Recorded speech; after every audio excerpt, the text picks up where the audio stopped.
On Christmas Eve in 2021, NASA's InSight lander received a gift of sorts, a new discovery. InSight recorded a significant Mars quake.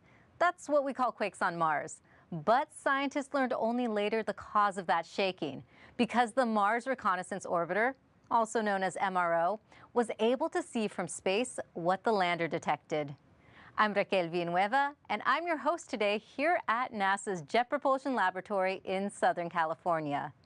Today, science team members from the InSight lander and MRO mission will explain how data and images from their spacecraft contributed to the discovery. Joining us virtually are Bruce Bannert, InSight Principal Investigator at NASA's Jet Propulsion Laboratory; Lilia Posiolova, Orbital Science and Operations Lead at Malin Space Science Systems; Ingrid Daubar, InSight Impact Science Lead at Brown University; and Lori Glaze, Director of NASA's Planetary Science Division from NASA headquarters. We'll be taking questions after hearing from our speakers, so if you're a member of the media on the phone lines, press *1 to be put in the queue.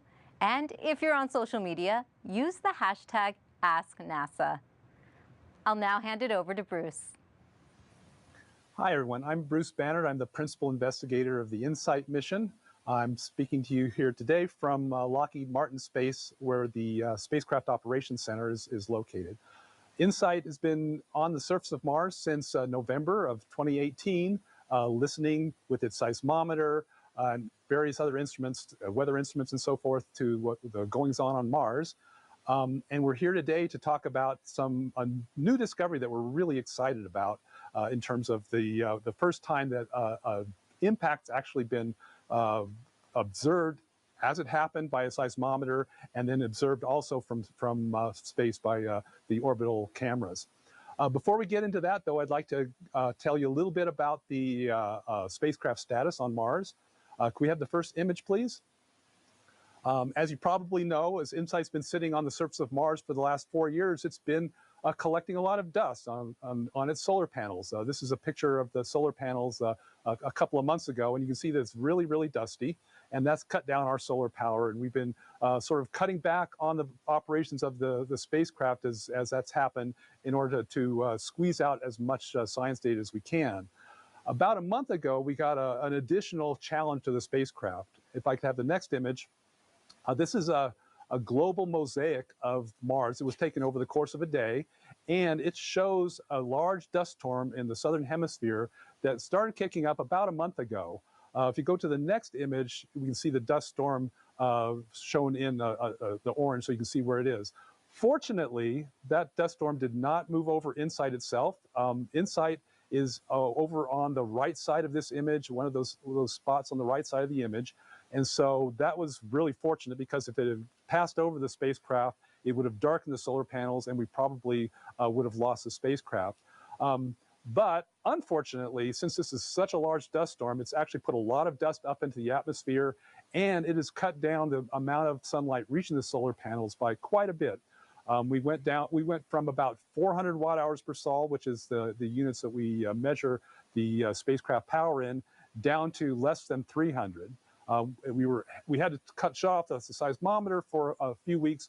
We are now operating the seismometer again, only 1 day out of 4 at this point, to conserve our power. But even at that relatively small amount of use, the batteries are still slowly being depleted. And so what we believe is, in the next short amount of time, perhaps somewhere between 4 and 8 weeks, as best we can predict, we expect the lander to not have enough power to operate any longer, and we'll lose contact with the spacecraft. So that's a sad thing to contemplate, but InSight has been working marvelously for the last 4 years. We've gone well beyond the intended lifetime of the mission, which was 2 years. We've been collecting data, and even now, as we're winding down, we're still getting these amazing new results. If I can have the next animation, this is an image showing that the relative locations of the InSight lander over on the left-hand side of the image, and this impact that caused a crater that we were able to pick up with our seismometer and that was later imaged with the Mars Reconnaissance Orbiter. I can show you the seismic data, and actually you can hear the seismic data. What we've done here is we've speeded up the vibrations that we measured with the seismometer up into the range that we can actually hear with the human ear. So we've sped it up about 100 times. If you were actually on Mars, you would feel the shaking, but you wouldn't be able to hear it. But this way, we can actually transmit it over the internet, and you can experience it. This is about 45 minutes of seismic data, and you'll be able to hear it in a little less than half a minute. So if we can go ahead and roll that animation now, you can listen closely to the sounds of Mars.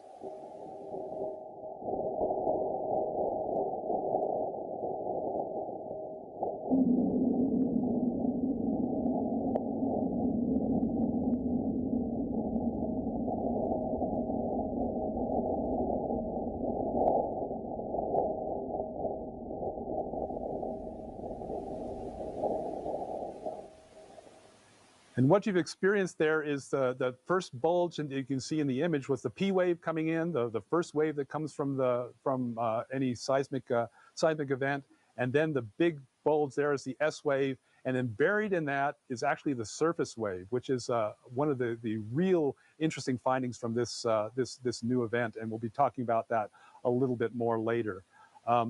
So with that, I'd like to hand it over to Lilia Posilova to talk about how this really interesting discovery was made.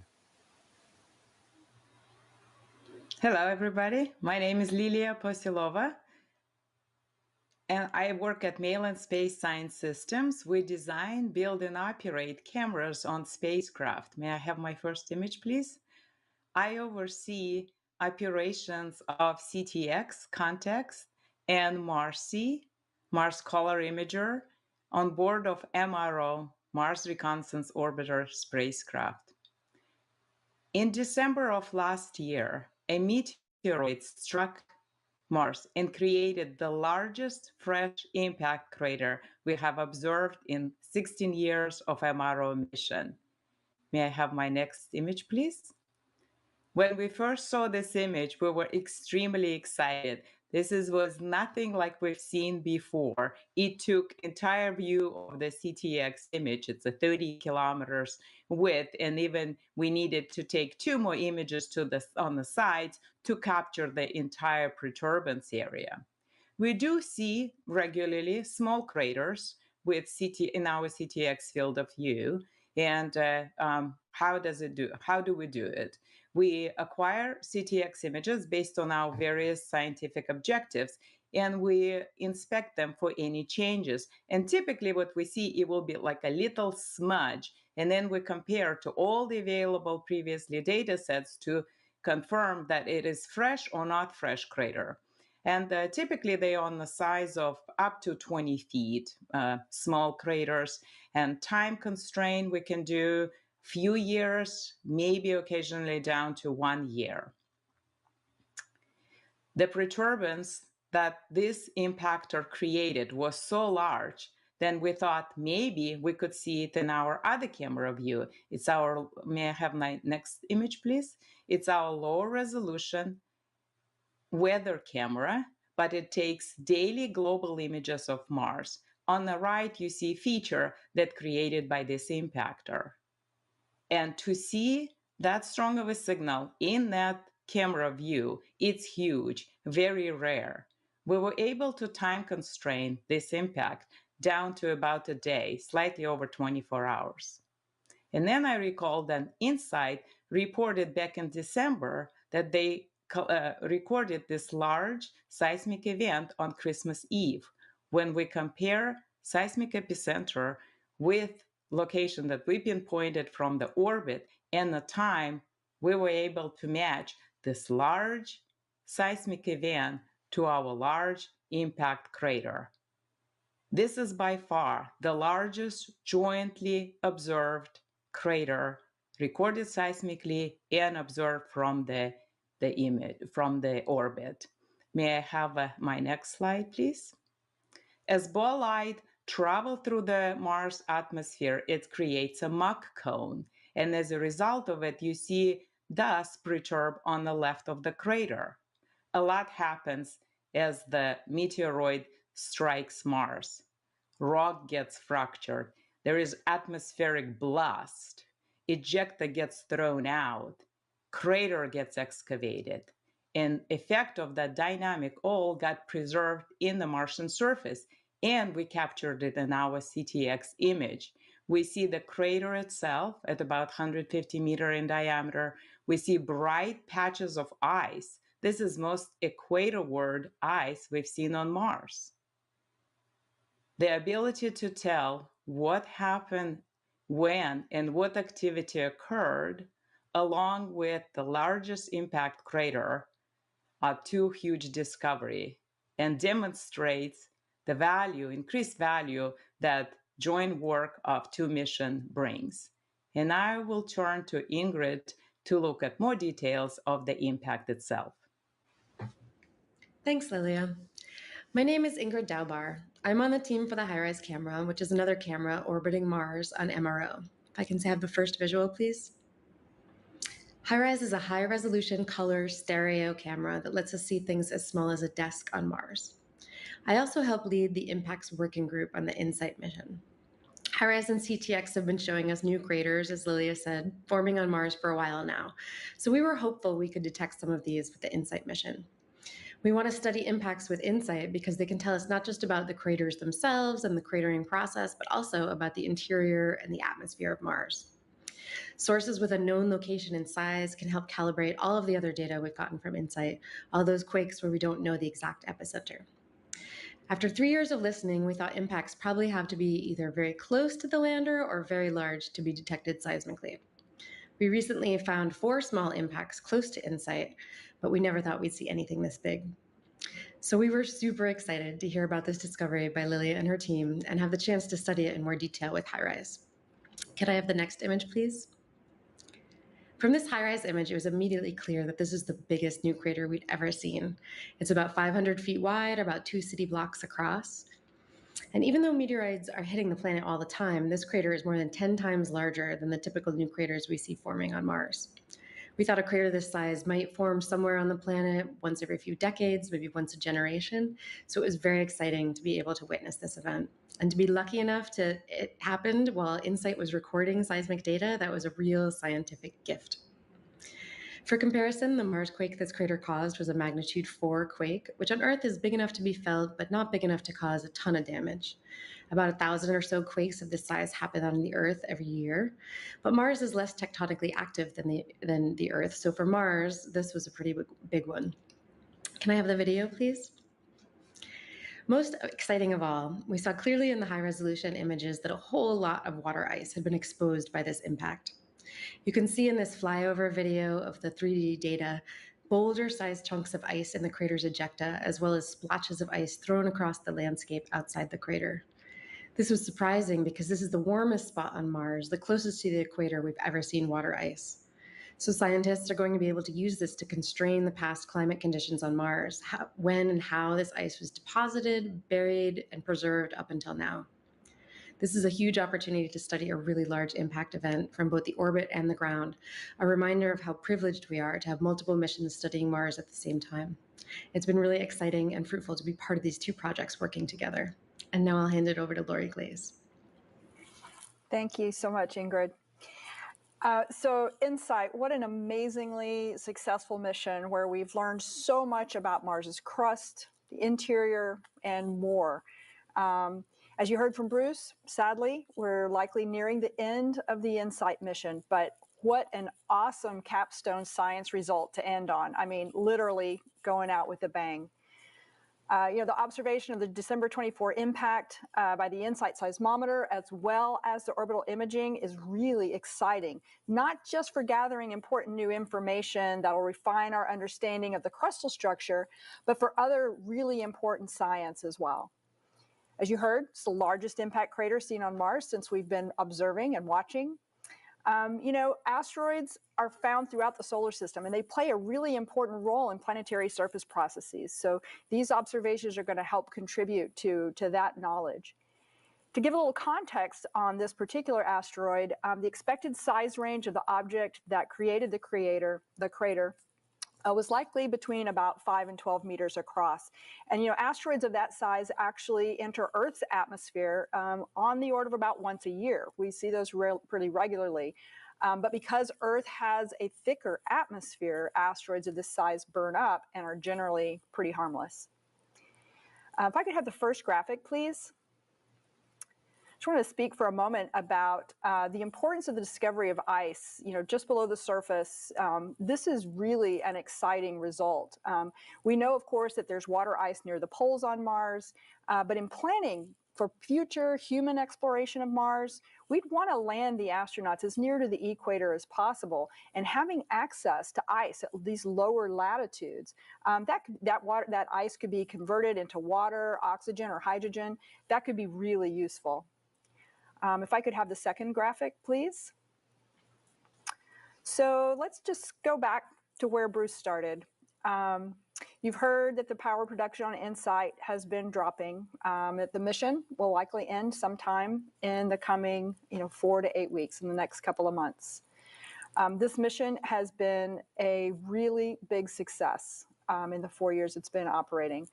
I want to take a moment to acknowledge this incredible team that has met many challenges along the way. They've met the challenges of the soil of Mars not cooperating, and the challenges of trying to deploy the mole with the heat probe, challenges of waiting for those quakes, those first quakes, and waiting for the data to really start delivering what we were looking for. And of course, the dust accumulation and the valiant attempts by the team to extend the lifetime of the mission by cleaning some of that dust off the solar arrays. I've known Bruce and several of the science team members for many, many years, and I know how much emotional energy goes into those years of planning and execution of a mission like InSight.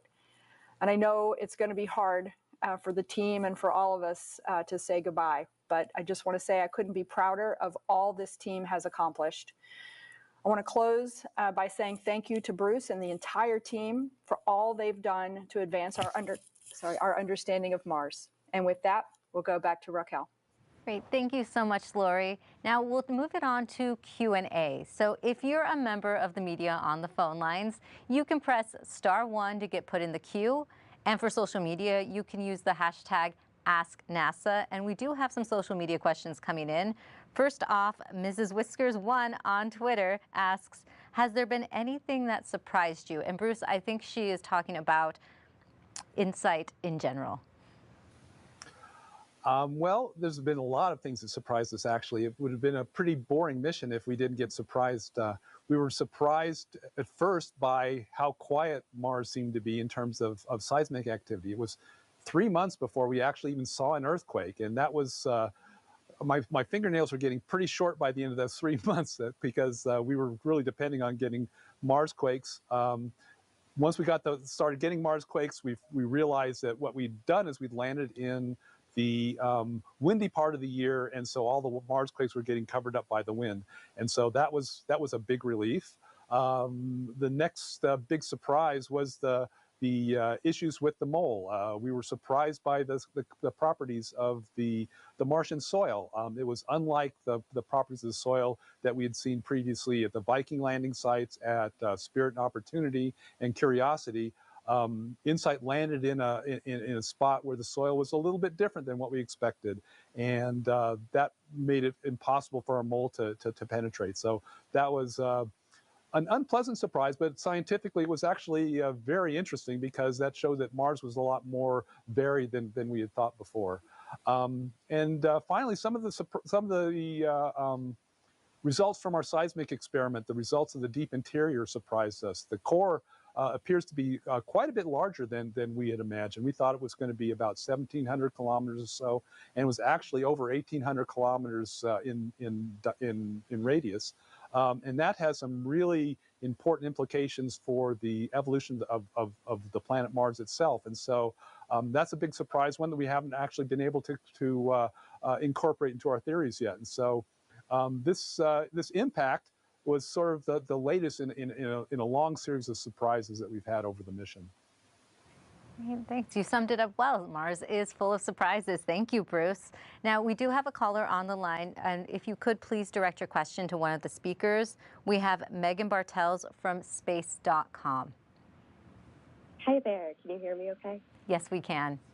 Perfect.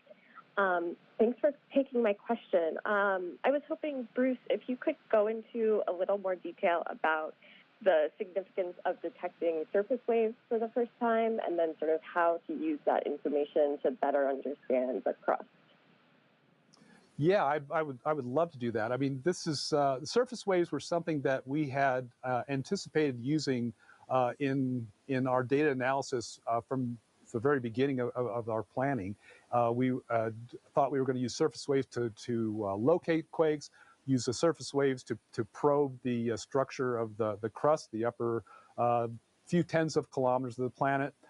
But for the first 3 years of the mission, we saw no surface waves. And we believe that that's because the Mars quakes are a little bit deeper than we anticipated. And so the surface waves aren't really developed large enough to be able to detect with our seismometer. So now that we do have surface waves, it's already telling us a lot of really interesting stuff about Mars. The nice thing about surface waves is they tell you about the crust, not just where the lander is sitting, but they look at the crust as they're moving across the planet. So the whole path between the event, in this case, the impact, and InSight is sampled by these surface waves as they move across the planet. And so we have an idea of what the crust is over this fairly long path. It's about 3,500 kilometers for one of these events, and almost 7,500 kilometers for the other one. And we find that the crust is different. Again, the InSight landing site is a little bit unusual, or at least different than the pathway that these surface waves took. And so we found that the crust under InSight has a layer about 10 kilometers deep that is a little bit lower velocity, lower density than what's indicated by the surface waves. So surface waves are telling us about the crust, not just at our one point, but over a wide area on Mars. The other thing that is great about the surface waves is that they help us to refine our location, refine our seismically determined location. And we find that by incorporating that with the body waves, the P and the S waves, that helps us again to zero in on the location in which the impact is found. Thank you for your answer, Bruce. Now, remember, if you're a member of the media on the phone lines, you can press *1 to get put in the queue. And social media, use the hashtag #AskNASA. And we do have some more social media questions coming in. We have Andrew on Facebook who asks, how often do you discover a new impact crater? Lilia, Ingrid, would you like to both take that? Sure, I can take that. So CTX has been looking for these ever since MRO went into orbit about 16 years ago. And Lily can tell you more about the CTX process to find them. But since then, we've found about 1,200 new impacts. Sometimes there's a couple craters there, sometimes there's just one. But again, they're much, much smaller than this one. Yeah, thank you for the question. So, yeah, indeed, we relatively regularly do find them, but again, they are much, much smaller, and they, on our CTX field of view, they look like a little smudges. So when we compare to all the previous data sets, we're looking for that change. And sometimes we see what might be looks like a fresh crater, but then if we look at all the previous data sets and we find that, say, previous image was taken 3 years ago, oh, it's still there, and then 5 years ago. And if that's all the previous images we have, we can't call them a fresh crater. But yeah, we find many fresh craters, and as Ingrid mentioned.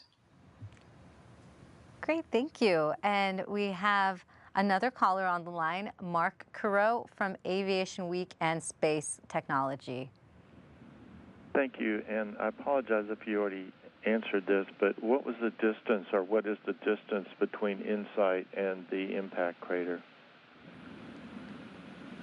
That's about, yeah, thanks for your question. It's about 3,500 kilometers between the where InSight is located and the location of this crater. Great, thank you, Mark. And also on the line, we have Ken Kramer from Space Up Close. Hi, thank you for doing this. Very exciting results, and thanks for taking my question. I want to ask you about the ice that you found. I'd like to know, how surprising was it to find ice at that particular location? How long did it remain on the surface? Because I know ice melts, evaporates pretty rapidly there. And I'm wondering, you have radar instruments there too. What did the radar instruments tell you about subsurface ice in that location? Thanks. Bye. I can take that. This was a big surprise because this is the closest to the equator that we've seen ice exposed in an impact. However, there have been a number of all these other impacts that we found, much smaller and closer to the poles, that have also exposed water ice. Before this, I think the closest one was a few degrees north of this, so it wasn't totally out of range of what might be expected, but it was still very surprising. Of course, this crater is so much bigger than all the other ones we've seen, and it excavated so much deeper that we're getting down deeper in the shallow subsurface. And then your other question was about, how long the ice lasts. Yeah, so we do see evidence of sublimation of ice that's been exposed in this way when we use HiRISE to take images over and over again to monitor the sites. And we can actually see the ice disappearing in most cases. And it doesn't last long. It's not actually stable at the surface at these locations. This one, again, it's fairly new, but we have seen some evidence of that happening, but I don't think it's really been studied in detail yet. Anything about the radar results from that area about ice? Not to my knowledge. Thank you. Right. Thank you. And we also have another question coming in on social media that is related. Bart on Twitter asks, how would you know if the ice wasn't contained to the meteorite itself? I can take that too. Yeah, that's a really good question. We thought about that. Like maybe this was a cometary impactor that was just made of ice, and what we're seeing on the surface is just splashed out from the impactor itself. But an impact of this size would actually destroy the meteoroid that came in to hit the surface. We wouldn't expect much, if any, of the original impactor to survive this high energetic. It's a high energy explosion. So we can look at that, and we can also look at the locations where the ice is found, and that also shows us evidence that it's probably not from the impactor itself, but rather was excavated from below the surface. Great, thanks, Ingrid. We have one more. Oh, okay. We actually are out of questions for today, so that is all the time we have today. Thank you, and I'd like to thank all the speakers for their time today. So to stay up to date with InSight, visit mars.nasa.gov/insight and follow @NASA Insight on Twitter and Facebook. And for more information on the Mars Reconnaissance Orbiter, visit mars.nasa.gov/MRO. I'd like to thank everyone for watching today.